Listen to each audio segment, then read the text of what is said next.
Welcome to Success Story. I'm your host, Scott Clary. The Success Story podcast is part of the HubSpot podcast network.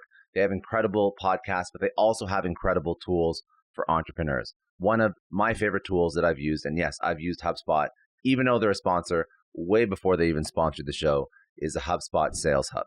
Because if you are an entrepreneur, your sales software shouldn't be the bane of your existence. When you step inside your CRM, you should feel equipped to do your best work. Like you're sitting in the pilot seat with easy to use and powerful controls. And that is the magic of HubSpot Sales Hub. They've redesigned their Sales Hub to help you win quarter after quarter, year after year. They have intuitive prospecting tools. They have AI-powered tools that reduce your workload. Managing all your leads doesn't feel like endless manual labor. It makes closing deals easy. So you want to get your day-to-day tasks under one platform that makes navigating contacts, calls, emails, social, marketing, sales, analytics very easy. Close more deals and get on track for your best Q1 yet. Learn about HubSpot Sales Hub at HubSpot.com/sales.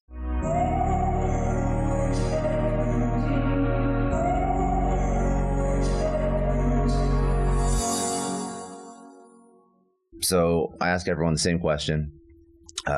Pick a point in your life that was very impactful. So it could have been growing up. It could have been a business experience. It could have been an experience with your parents, whatever. It could have been something different. But what's that one thing that you think to that sort of sets you on the path that you're on today? So, it's hard to answer that question without immediately going to December 7th of 2006, which is my sobriety date. And that's the date where one chapter, one version of Eric stopped, ceased to exist, and a new one started. Although I had no idea that's what was happening at the time. And so what that day looked like was, it was messy. I was at the tail end of desperation of about 7 years of IV drug addiction, heroin, cocaine, amongst other things. I had been homeless. I had gotten out of jail recently. And the night before, in a moment of desperation, I robbed a guy for $82 with a kitchen knife. And I bought 4 $20 bags of heroin. And that night of the night before, December 6th, 2006, I hid in a closet as the entire police department from Portland, Maine, searched the neighborhood for me for that robbery. And I injected my last 4 bags of heroin, and woke up the next morning and the gig was up. And, God uses what God uses. God uses what God has available. Sometimes it's got a sense of humor. And I firmly believe that he used that situation. He used the Portland, Maine Police Department to separate me from drugs and alcohol. And that was more than 16 years ago. And so I've been consistently in recovery, in a process of trying to be a better guy today than I was yesterday, and abstaining from drugs and alcohol since that day. So when I looked at your story, this is not something that was later on in life. Like this is something that hit you hard, drugs, addiction, like very, very early on. Very early. Is 12 right? Is 12? I was 10. 10 years old. I'll paint the picture for you. I am just a badass little 5th grader with a Discman listening to gangster rap, packing a pellet gun, thinking I'm a OG, and getting big bags of weed fronted from older kids in the neighborhood and selling weed at 10 years old. And that's when I caught my first pinch. I talk about that a lot, kind of the entrepreneurial bug of selling weed as a 10-year-old. Yeah. It's one hell of a fucking entrepreneur story. And, at the time I was drinking beers. I was drinking Mad Dog 2020s, smoking joints. Yeah. And, life, I didn't realize it, but it was probably not headed in the best direction. And then I think I was 14 years old, 14, almost 15. The first time I tried an Oxycontin. And then 6 months later, I was about 15 years old, almost 16. I became a full-blown heroin addict, dropped out of school, and my life consisted of doing drugs, selling drugs, committing crime, hanging out with criminals on the street. Like I was So I was full time. So when you, I mean, like when you're robbing like a somebody, part-time gig for me. It was, I was all in. Because like, how do you function then? How do you make money to support living, which is crime and shit like that? That's, sell drugs, robberies. Yeah. Because if you're robbing somebody for $80, like that's a fucking all-time low. And then, what was funny about the robbing career was like the robberies started like really high ticket. Yeah. And then they just started getting. It's like the worst. It's like the opposite. Yeah. Dude. I know. I mean, we used to rob drug dealers. I've never actually really talked about that. That sounds like not a smart idea. It was a fucking great idea at the time. They don't call the cops. Oh, that is a smart idea then. You know what I mean? If you got a bunch of dope, bunch of coke, weed, whatever it is. Yeah. They might try to figure it out on the street. That might not end up too well. But what are they going to do? But they're not going to call the cops on you. They're not going to call the cops and say, this guy kicked my door in with him and his friends and guns and took my shit. Yeah. No police reports. And so, it went from big scores, big deals, making a lot of money, living the high life. And as it went on, it just got more and more desperate and pathetic. In the last, I'd be lying to say that all of my time out there was miserable. I had a great time. Yeah. It was like a movie. It was crazy. But it was at the end that it was just incredibly painful. So what I never understood is, so you're living this life and you have fun and you're partying and you're getting fucked up all the time. But at what point, and I guess it's not one point, it's like death by 1,000 cuts. There's never one point where you start to digress, to go down this shitty rabbit hole. Because if you think about it, you're partying, you're drinking, you're doing whatever. If you thought to your future self, robbing a guy for $80, you'd be like, that's fucking bullshit. That's ridiculous. This is not like a movie life that I want. Yeah. So that's sort of like a really good commentary on addiction. It's like, how does it get to that point? I don't think people understand. It's just a slippery slope. And I don't think if you haven't gone through it, you don't get it. For sure. Or seen, if you haven't gone through it yourself, a lot of people love people that have or know people that have been affected by addiction. Yeah. And the one common theme about it is it's often too late before you know it. Like I remember the first time I was sick from withdrawals, from opiates, from heroin. And I didn't even know what it was. I thought I had the flu. And then one of my friends came over who had been in the addiction game for longer than I had. And he was like, how much you been getting high? I was like, every day. He's like, for how long? I'm like, a long time. He said, when's the last time you got high? I'm like, I don't know, maybe yesterday, the day before, whatever it was. And he was like, brother, and in my head, the reason was I was like, I got to lay off this shit. I've been doing it a lot. It. Let me cool it for a little bit. Having no idea that I was about to get physically ill from withdrawals from coming off of heroin. And I was 15 years old. You don't know too much about it then. And then that's when he told me, he was like, brother, you're dope sick. I was like, what's dope sick? And that was another pivotal moment where that was a defeating blow where it's like, oh, I'm fucked. I'm in a lot of trouble. Like, I don't know if I can stop this. And I got high shortly thereafter and felt great immediately. And I was like, oh, I'm stuck. Like, I'm in a bad spot. So when you get arrested, and if you didn't get arrested, like all the cliches are probably true. You're either dead or in jail, or some That's version. Where all my friends are. Everyone that was around at that time, from 14 to almost 22 years old, every single person I ran around with is either a couple of them are sober, and everyone else is dead or in prison. So you got arrested for one crime.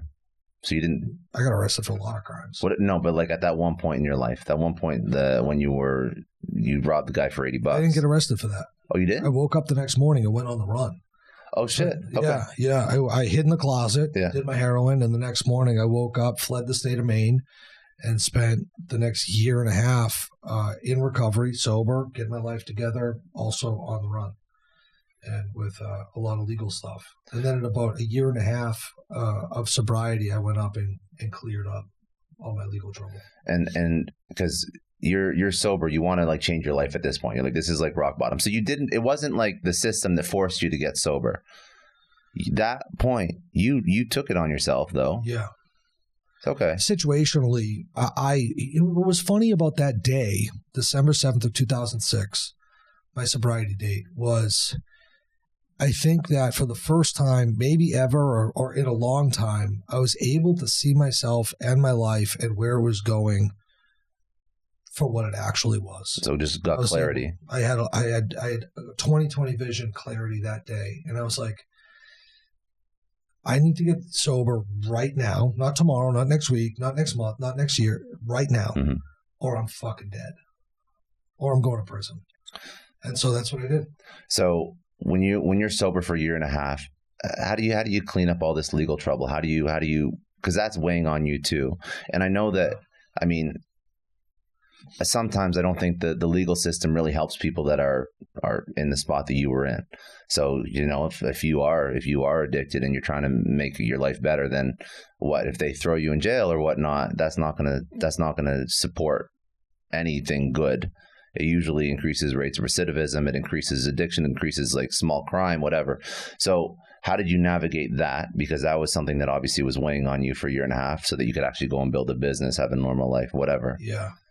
The system itself, people don't get well there. No, I know they don't. As a design of the system.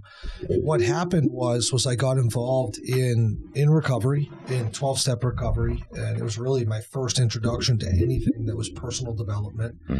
And I started going through this 12-step recovery process, and part of that process in the step work is a thing that they call making amends. And you make a list of everyone you've ever hurt, ever. And there are a couple rules to it. You know, you don't make amends when it would hurt someone else or, you know, things like that. But despite personal consequences, you go and make these things right. And so I started clicking away at that list. I stole from this person. I hurt this person. I assaulted that person. I broke this person's heart. I cheated on this one. I lied to that one.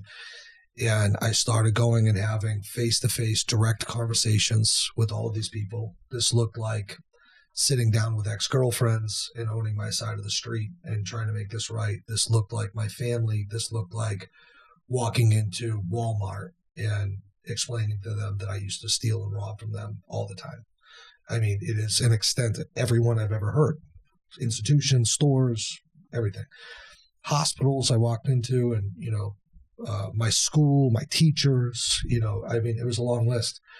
And so in that, you know, one of the very glaring things that I needed to clean up was all my court stuff, was this armed robbery thing. And God, you know, I'm not particularly a religious guy. I don't go to church, you know, et cetera, things like that. But I firmly believe that God had everything to do with me changing my life and has had his hand on my journey the entire time.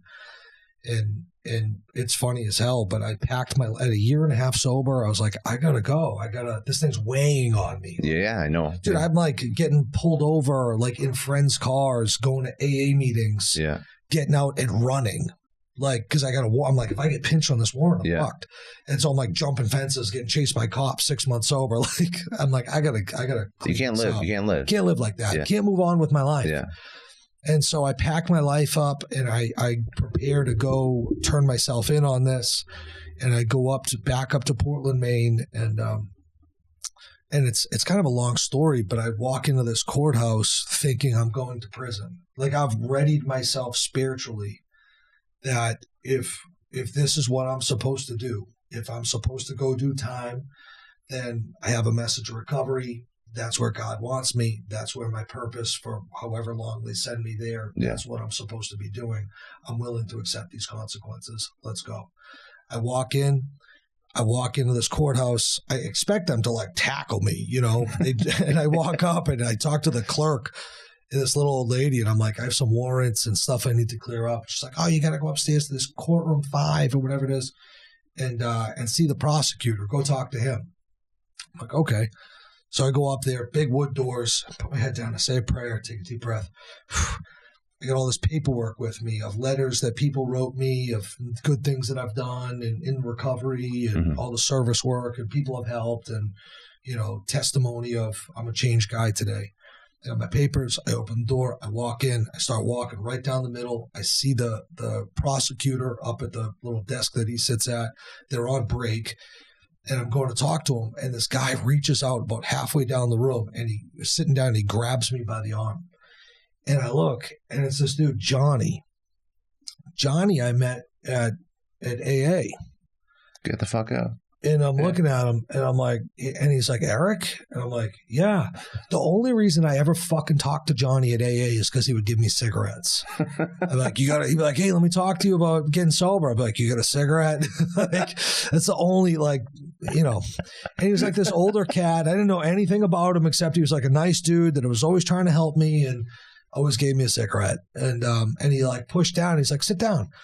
And I'm like irritated. I'm like, I'm trying to like get on with going to prison right now. Like, I don't really have time for this shit, Johnny. You know, you've been bothering me for a long time with your bullshit, you know? And he's like, what are you doing? And I tell him, I'm like, dude, I've been sober a year and a half. I got all this stuff going on. I got these letters. I got to go talk to that dude. I got to clean this up. Like, good to see you. Yeah. Meanwhile, I'm like, fuck are you doing here? You know what I mean? Like, why are you in court? Yeah. And he's like, Eric, you might not know this, but I'm actually a criminal defense attorney. 12-step rooms are anonymous. So you don't So you don't know what everyone does. No, you rarely know anyone's last name. Like, you're there because we're all alcoholics and drug addicts. We don't really talk about that stuff too much unless you really get to know somebody. And he says, I've known that prosecutor a long time. Why don't you let me go talk to him? And it was right in that moment, I was like, God, you're a funny dude. God is a funny dude. Yeah. And long story short, he went and talked to the prosecutor for me. And I had other legal stuff. I had like gotten out of jail with pending cases that I bailed on court dates. And you had a lot of shit. Yeah. And dude, they went out and talked. Long story short, I ended up walking out of there with like $100 fine and suspended time. And I left a free guy. And so I'm like driving back to New Hampshire, like, calling people, like, and they're like, you're still out? You know, I'm like, I'm coming home, baby. I'm coming home. You know, I left my poor dog with my dad. I'm like, Dad, I don't know how long you set yourself up. You're like, I'm going away. I was set up to go away. And God was good. He's been good. I love that. Yeah, it was cool. I love that.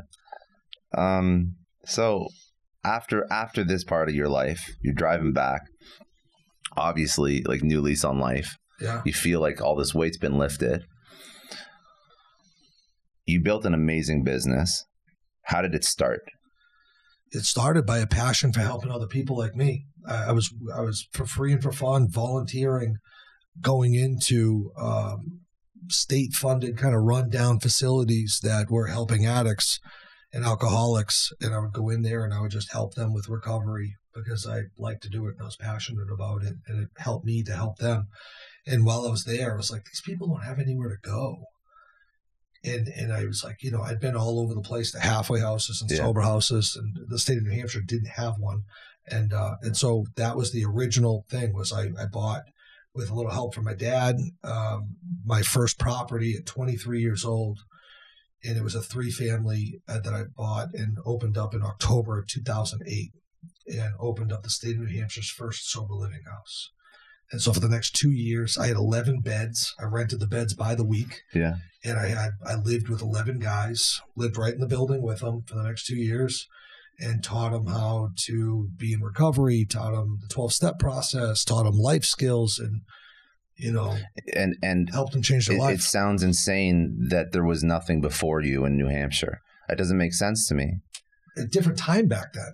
You got to think like in 2008, addiction isn't a mainstream issue. It's still very taboo. You would never see it in the news. People would never talk about it. If someone you loved was addicted, it would be a family secret. A lot has changed. Fentanyl, 2012, 2013, the Affordable Care Act, overdose death skyrocketing. All of a sudden, this thing starts building, and the 2016 campaign cycle, so really 14 and then heavily into 2015, it becomes this major front row issue. Addiction in that election cycle in a lot of areas of the country was the number one issue of voters. And so that's when it became mainstream. This is 8 years before that. You're right. Everything you're saying is spot on. It just still blows my mind that even in 2008, there was so little support. It was crazy. It is. So you built this. Yeah. And so I had one sober house, and then I always had a waiting list of guys trying to get in that I couldn't help. And so I started a second one. And then once I started a second one, I was like, I need some therapists. Like, I'm doing everything that I can as a man in recovery with lived experience to help these people, but they should have some therapy and they should have some case management. All the shit that you needed. 100%. Yeah. I got sober on the street. I got sober walking to 12-step meetings, which, grateful for. And so then I opened up an outpatient, and then I opened up this and I opened up that, and I just started to build the business. And by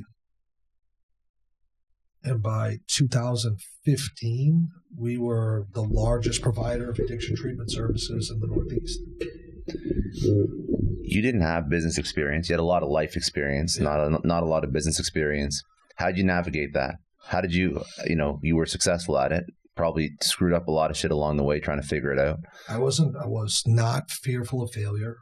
I would just fail and keep going, learn the lesson and keep moving. I learned how to learn. I think that was the most important thing that I did was, I'm a 15-year-old dropout. I still do not have a GED. Mm-hmm. I've not been in any type of organized education since I was 15 years old.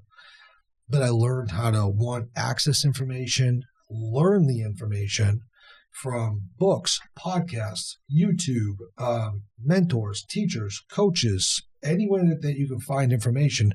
I learned how to access it and learn it, and then take it from a place of holding the information to putting it into practical application. Mm-hmm. And so I wanted to learn about how to interview people. Yeah. And so I learned that. And I wanted to learn how to manage people. And I wanted to learn all these little... But you also did everything yourself, day one. All of it. I notice threads in people that are successful, and even day one you're living in the house that you're building. Yeah, totally. And I think people are a little bit lazy now. They don't like and that's, I do a little bit of the coaching stuff. Yeah. I coach entrepreneurs, and I see a lot of that. The successful ones are the ones that are willing to do what other people aren't willing to do. Yeah. But there is a lot of laziness. There's a lot of entitlement. Yeah. And people don't understand. They look at me and they see the headlines that, I sold my business for a huge number. I have all this nice stuff that I put on Instagram.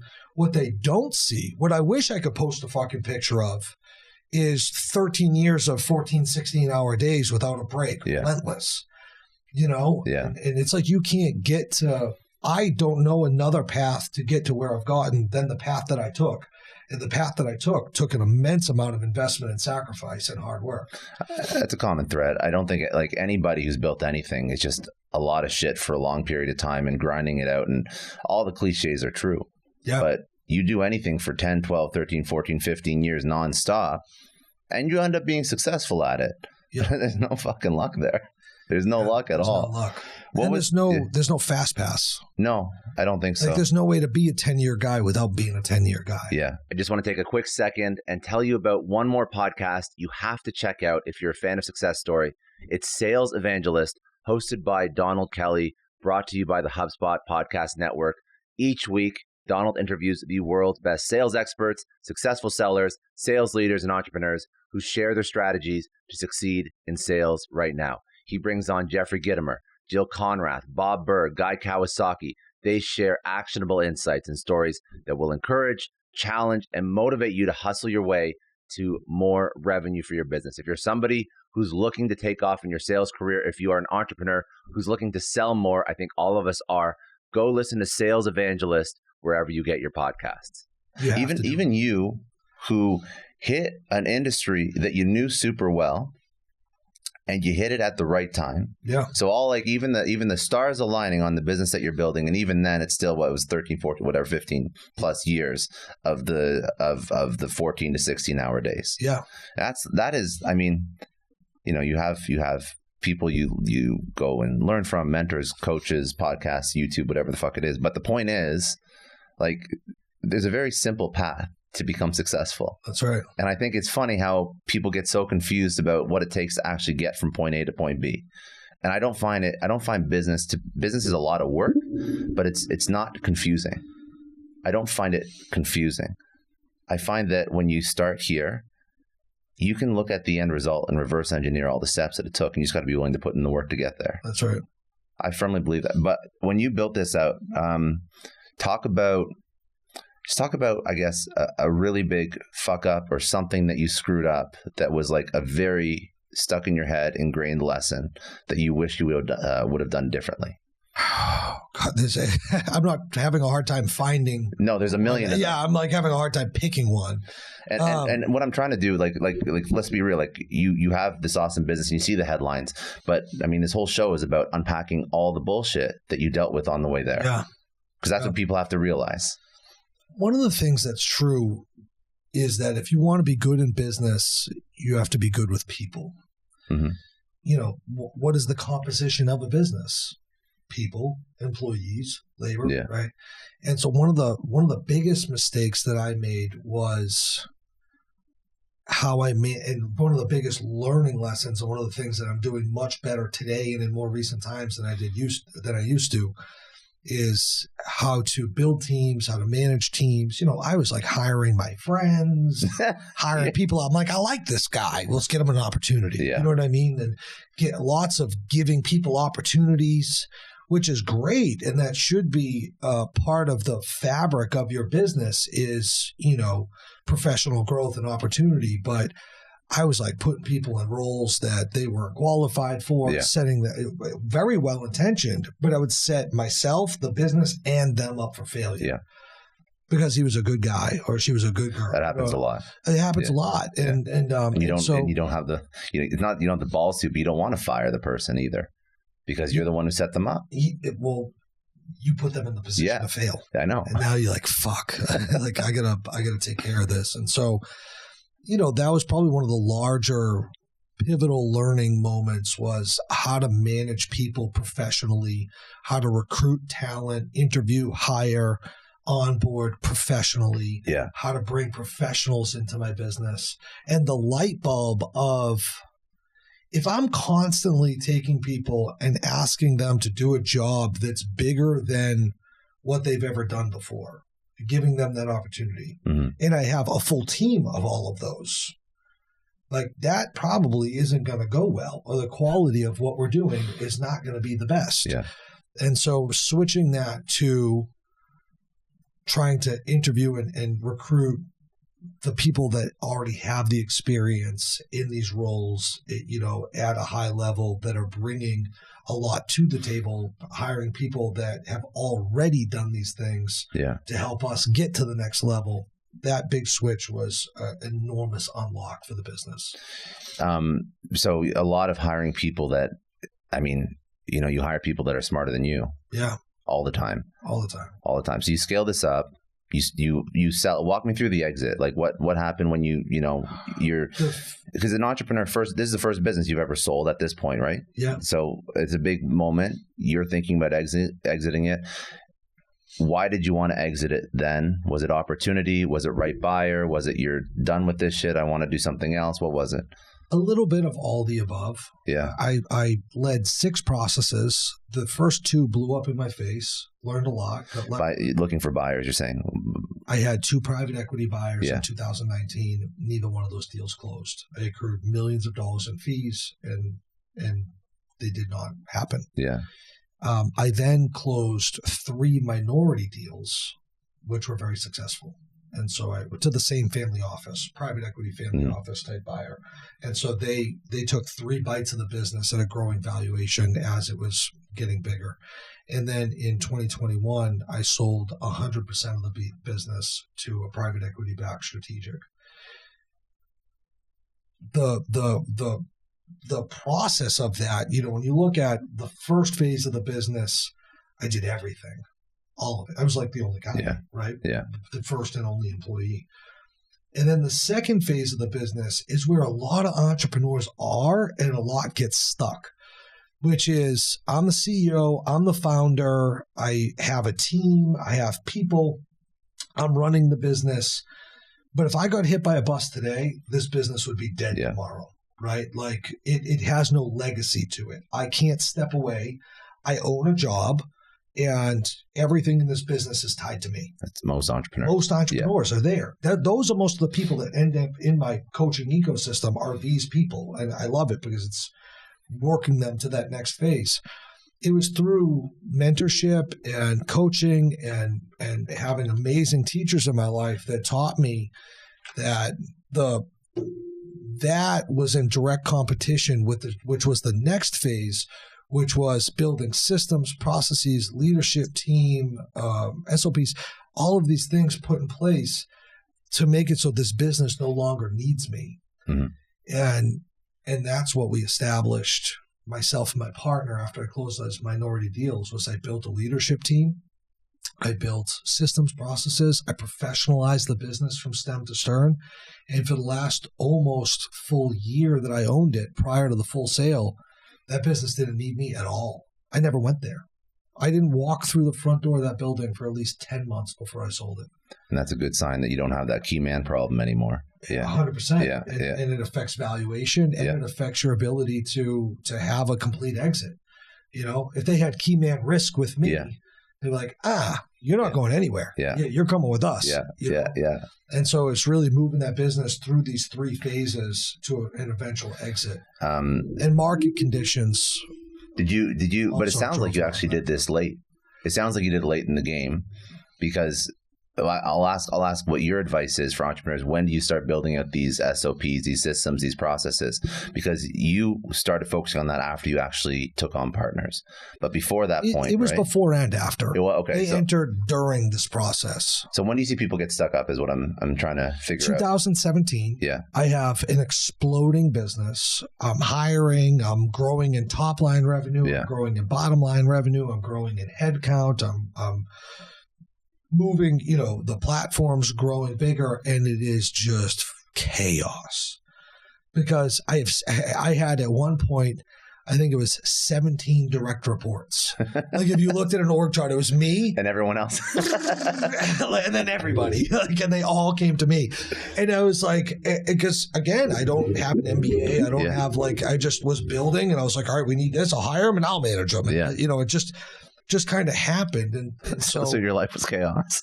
Total chaos. I was like, I could not be on my phone and be there from early till late every single day. Like if I didn't show up for a day, God help everybody. Yeah. Like it was going to be a problem.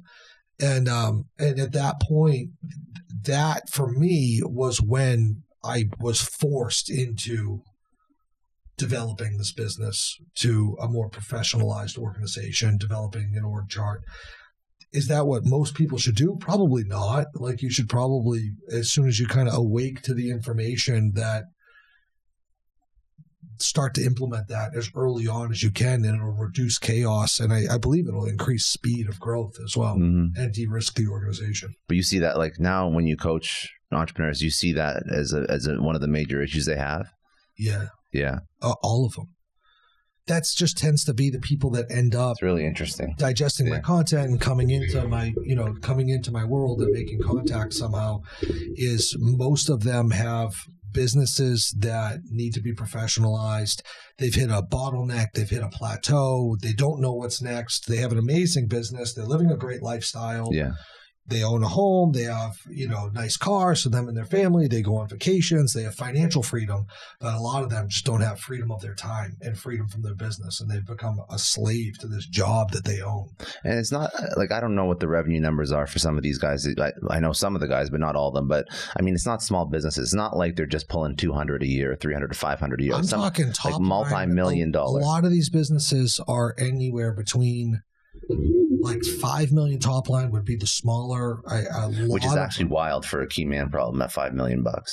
That's a lot of money for one person still running the show. Top line, yeah. But a lot of them are 20, 30, 40 million. Which is all of it's fucking wild. All of it's nuts. Like none of that should exist. No doubt. I'd be stressed as hell if I was responsible fully and didn't have good support on a 30, 40, $50 million business. And some of them do, and they have a lot of support, but it's like you're in the middle and you're getting support, but it's still all leaning on you. Yeah. And here's the problem. If is it really all that supportive, or is it if you pull you out of it and it'll collapse? So you think you have a system, but you don't. How do you build it upright so you can step away from it and it runs without you? When you exited your business, I noticed how fast you were able to build an infrastructure to actually support coaching, mentoring, which I thought was interesting because a lot of guys do this, but a lot of guys have been doing it for like 10, 15 plus years. And I think I even saw one of your Instagram videos about how when you started, it was like a couple months ago. It was not long ago. Months ago, I had the idea. Yeah, I know. And I know you have like a really good circle of other people like in your network. And that's probably a good lesson as well that have done this before and whatnot. Probably learned some lessons from those guys as well. But you spun this up so quick. So what I want to fucking understand, no, but in a good way, not in like it hasn't worked out. It's like it's worked out wonderfully. It's worked out exceptionally well because I follow this now and I follow what you're building and I saw the we'll try and keep this evergreen as we can, but like I saw what you just did last week in Miami and like the caliber of people, because I know some of the guys that pay to go to these things and they're not stupid people. That's right. That are coming out to this. So, I mean, it's just impressive how quick you build this out. So I'm trying to understand how you built this business so quickly versus a lot of people that struggle starting something from scratch. 3 months and what you've achieved in 3 months is not normal. So there's a lot of lessons and experience there that allowed you to do this. But what do you think that was?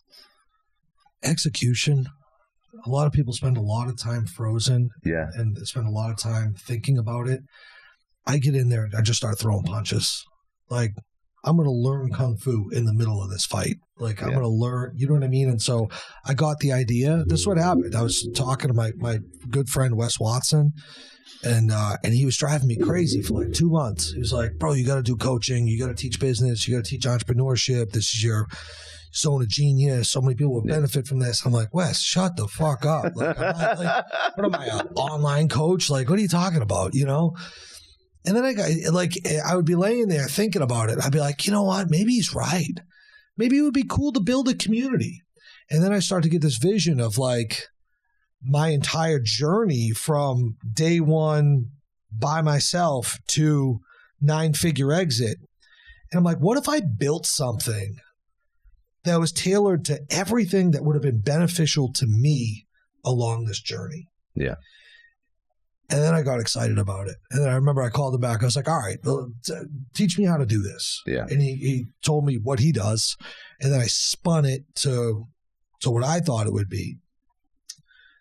And then I just got on my Instagram story and I was like, hey, I'm going to take on a couple people to coach them for business and entrepreneurship. And if you're interested and you followed me, just shoot me a DM. Yeah. And I had a guy that was helping me with sales. In the next 2 days, we did like $100,000 in coaching fee. And that was the proof of concept. Yeah. It was right then where I was like, okay, this could work. Like, were you building out your brand before that? You were building it out for a minute? Yeah. But no, there was nothing tied. No, I wasn't trying to monetize it at all. I was just building a personal brand and, attention is a commodity. Yeah. Same reason I got this podcast going. Same thing. This is why we do it. But, and then as soon as that happened, I was like, all right, all in. And then we just set things up and just went for it. I think it's because, when you say like you had a 9-figure exit, there's a lot of people that do this that don't build businesses to that size. Yeah. So there's a ceiling on the advice you can get from somebody that's only achieved certain things. Yeah. Right. They've only dealt with so many problems. They haven't dealt with a 9-figure exit to a private equity or a family. Like those are the things that not a lot of people deal with because it's a rarity. It's a beautiful thing to do, but not many people get to that level.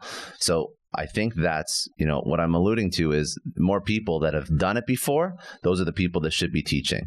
There's a lot of bullshit too. And in those moments of consideration in the beginning of like, should I do this? Should I not do this? I, of course, went on and I was like, well, who else is doing it? There's a lot. But a lot of it's bullshit. There's a lot of bullshit. Like I look at their stuff and I'm like, what have you actually done? Yeah. And a lot of these coaches are just that. They're coaches. Like professional coaches. Professional coaches. Yeah. You know what I mean? It's like the business teacher at the college who's never actually operated a business and makes $60,000 a year. Yeah. What the fuck am I going to learn from you? Yeah.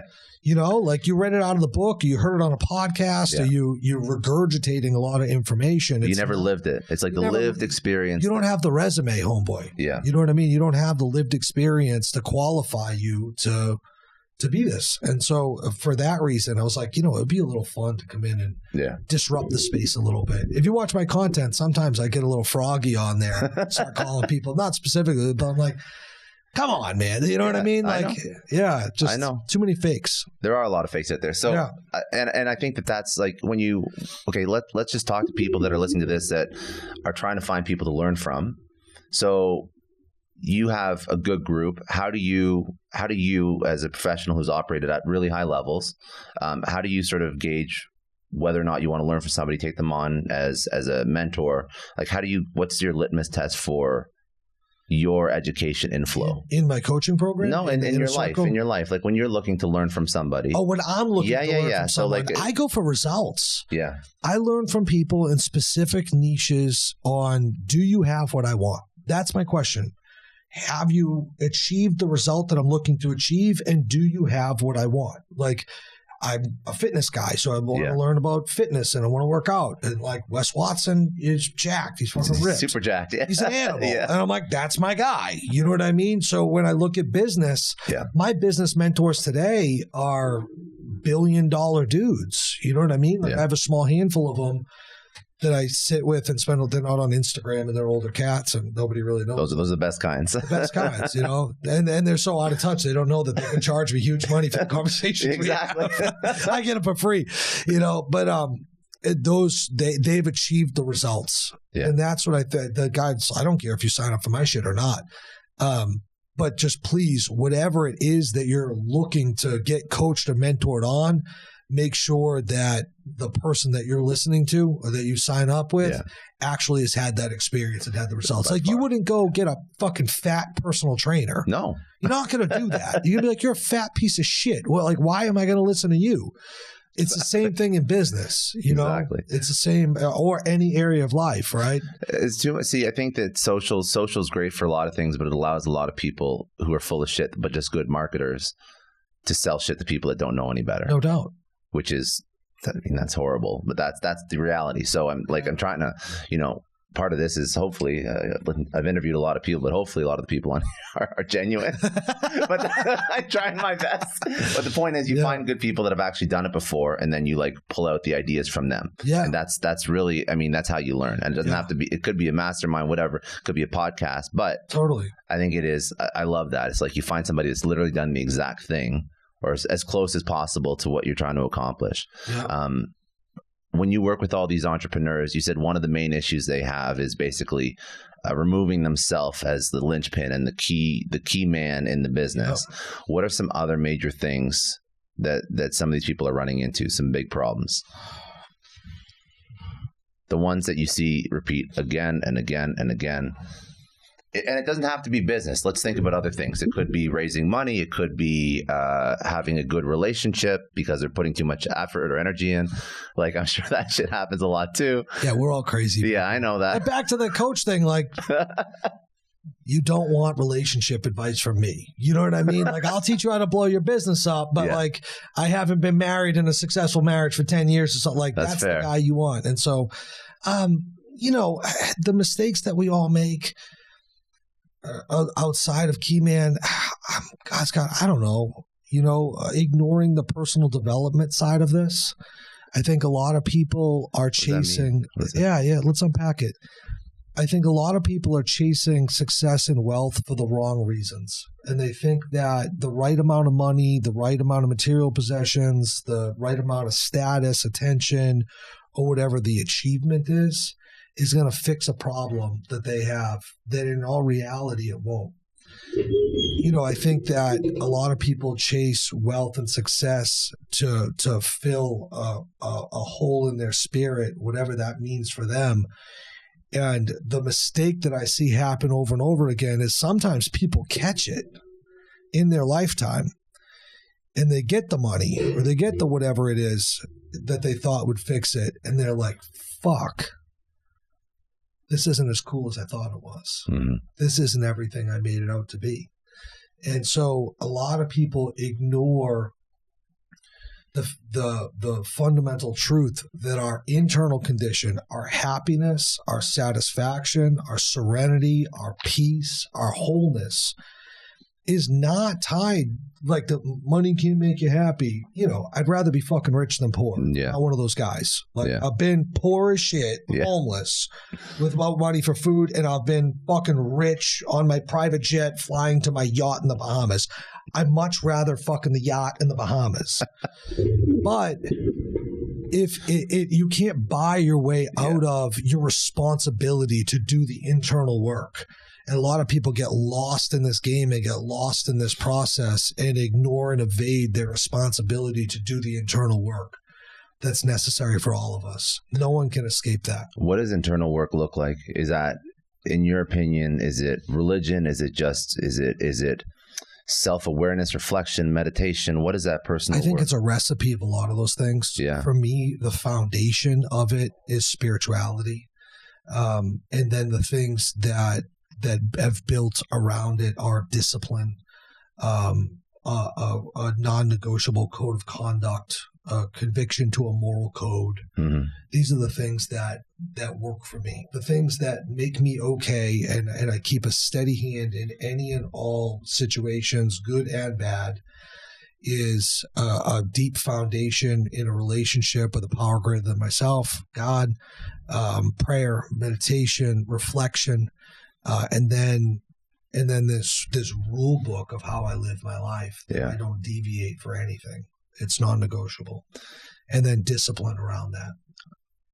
I think that what any person's version of God does, like to your point, it removes the selfishness. Yeah. And I think that too much selfishness and lack of, like you said, like any sort of observance of somebody out or an entity outside of who you are, I think that's not the most positive way to live your life. Selfishness is a great word, and it's actually the core symptom of addiction, believe it or not, is selfishness and self-centeredness. Like when you come in as an addict or an alcoholic in recovery, the number one thing this recovery process is supposed to do at first is tackle your selfishness and try to turn that around. That's why you see so many alcoholics, or even the basis of Alcoholics Anonymous is we must give it away to keep it. I must help other alcoholics to maintain my own sobriety. And so that I think is a great example that on a broader spectrum affects so many people. And when you're in this game, if it's always about you, me, it really has to be about them, Mm-hmm. And that's why I like to help people. That's why I like to, you know what I mean? In all these different avenues of like making it about service work and making it about the impact that we're leaving and making it about other people. Yeah. It gets us out of our selfish nature. I also think that if you look at the average personality of an entrepreneur, just because they can be so hyper-focused, if you are selfish, the addictions don't end at drugs or alcohol. Like you can be addicted to business, cheating, 100%. Lying, everything. All of it. And I think totally agree. The person that can build a business is usually one step away from having a really hedonistic, selfish vice. Because most do, because it takes a not normal person to put that much energy towards one thing. Do you know what? And I don't talk about this as much as maybe I should. I think there's a dark side to entrepreneurship. Do you know how many people, like, I'd say it's 50-50 in my inner circle program. Half of them come to me and have these like scale problems, bottleneck, plateau, tactical business stuff. And that's like the main focus. Some of them have that, but dude, we've had a solid handful of people get sober here. Yeah. Like they came in. I got one guy who just celebrated 60 days of sobriety. And came in and was here for like 3 weeks and called me up and was like, dude, I got to talk to you. I was like, what's up? And he's like, I fucking drink and do coke on the weekends. And I was like, all right, cool. You know what I mean? Let's talk about it. Proud as shit of them. And then, we have another woman who sent me a screenshot of her sobriety tracker app yesterday, who's fucking 19 days sober from alcohol. I've been struggling with alcoholism for a long time and came into Inner Circle and spilled guts and was like, I get drunk every night. I get drunk every weekend. It's holding me back in business. It's holding me back in my life. Got her hooked up with some resources and got her into sobriety. So it's like, yeah, man. Because dude, you're going like 1,000 miles an hour every day. Like, it's hard to shut off. 100%. It's hard to shut off. So you have alcohol to shut off, or you have anything to shut off. Anything that like forces you to remove the focus from the business, because you got to do it. But for a lot of people, if you're sober, it's almost impossible to do 100%. it. So then you fall into all these different things. That's actually really interesting. I've never thought about that, but that's a really, really. So I start a business coach and end up a life coach. Pretty quickly. Right. Well, listen, dude, it's the same. It's the same. Yes. They're married together, and a lot of people don't realize that. Yeah. Okay, so before we wrap this up, just wanted to give you the floor. Is there anything else that I didn't ask you about entrepreneurship, business, even addiction, that you think would be a really good lesson for the audience? My ethos is that as long as you're breathing, there's still hope, and it's any man's game. You can never count anyone out. You can never count yourself out. You can never fucking give up, and we're never going to tap. Mm-hmm. If you had looked at me 16 years ago, 135 pounds, covered in track marks, warrants, I didn't have a single person that would answer my phone call. No way you're thinking, hey, this kid's going to go out there and change the lives of tens of thousands of people, build a big business, like all the stuff that I've been able to accomplish. And so it's, if you're listening to this thing and your life is going wonderful and you have no pain in your life and you're not up against it in any way, and like, congratulations, it's unbelievable. And I couldn't be more happy for you. But if this message reaches you and you're up against it and the days are dark and it just feels like you're never going to get out of it, just don't fucking give up. Just keep going. I love that. Okay. Yeah. Where should people reach out to you? Social, website? Instagram is easiest, at Eric Spofford. Okay, cool. Yep. And then the last question I ask everyone, you've had an incredible career, gone through many different seasons in your life. At this point in your life, what does success mean? Impact. It's really, this make the money, get rich, get wealthy. But I in as less of a morbid way as possible, think about my own death and think about what I will leave here when I'm gone frequently, daily. And for now, my definition of success is that I'll leave my family set up and have created generational wealth, and that's cool. But they're really going to remember me by the impact I made in other people's lives. And so how can you take whatever it is you're good at, whatever gift God gave you, and use it to help other people?